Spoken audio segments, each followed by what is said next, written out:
ready?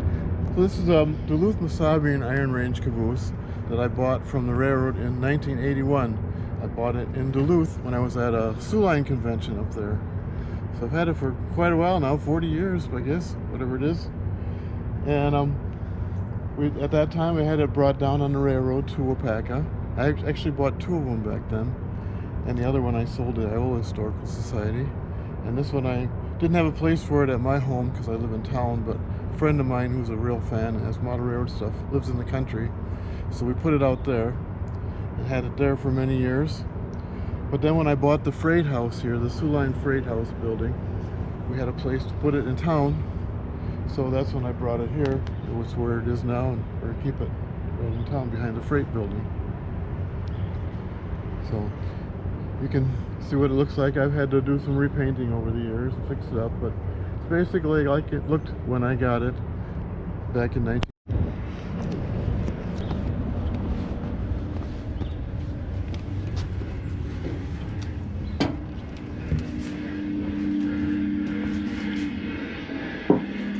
I've been recently repainting the inside because the paint was peeling pretty bad.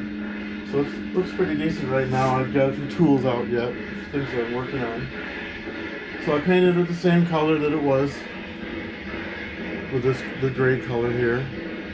So you can look at, there's like these benches with storage underneath. There's a lot of room in here.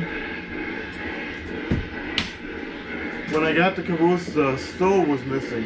It had been converted to an oil stove, but the railroad kept that, or somebody did. But they gave me parts for a couple old wood stoves, or coal stoves I should say, and I use them to burn wood in them. So that's what's here now. And so we have meals in here sometimes. It's kind of fun to come here and cook a breakfast or something and bring some friends over and relax in the caboose. So I just made that wood box. We don't have the original metal water tank that was there, so I just put a jerry can there in place of it. So the caboose is where the conductor and the rear end brakeman would stay. The conductor is actually the person in charge of the train, so this would be his office. And then the brakeman would help with switching duties, or earlier on they helped actually with braking. As time goes on, things have changed. Originally this caboose was a four-wheel caboose, just like this one, built in 1906. And then in 1911, what they did was they took two of the cabooses and they spliced them together and made a bigger caboose. You can see the splice right here and up through here. So this caboose has been in this configuration since 1911. It has been updated with steel underframes and everything. Missabe Railroad has the heaviest trains in the world because of running the iron ore trains in northern Minnesota. So the caboose is built really strong underneath. So this is the desk, and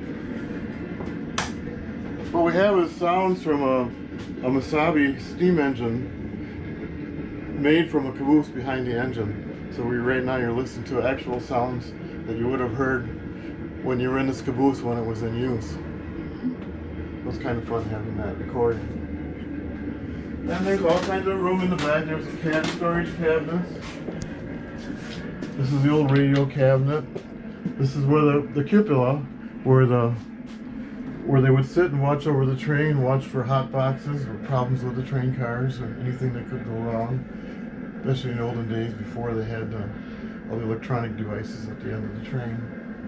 So it's kind of fun even now to sit up there because the railroad runs right outside the window here, the current railroad, so we can sit there and watch the trains go by. People enjoy doing that. All the kids like to go up there in the cupola too. There's the old ice box right here. There's a bathroom here behind this door. So just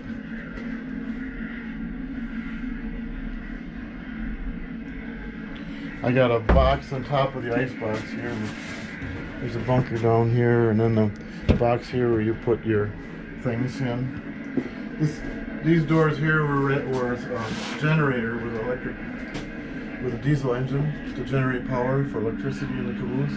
That's what was behind here. I didn't get those with the caboose either. So it's just an empty room now for storage. But back then they made electricity in there. And there's all these drawers. There's even some of the old original things where it's still in the drawer. Hot box coolant, gaskets for air brake lines. Here's a part of a signal. Different things that were left over from the railroad that they left in the caboose when we got it. It's full of paperwork, railroad paperwork. When I first got the caboose, they said they would clean it out. It was all full of junk. And I said, no, don't bother.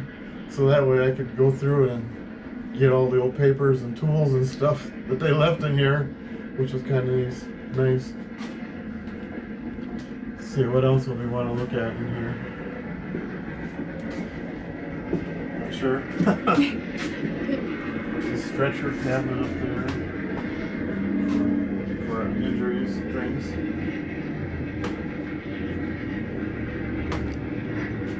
Keep talking? Yeah, I know. I'm not quite sure what to say anymore. I think you can wrap it up too. Anyway? You can wrap it up as well. Yeah, okay. So I hope you enjoyed. You're looking at this caboose. It's part of our Waupaca Historical Society has a depot across the street, the railroad depot. We have another caboose over there, and so this fits really well with our stuff at the Historical Society. Even though I own this personally, the Historical Society owns all the rest. I enjoy bringing people down here to look at it when we have the depot open.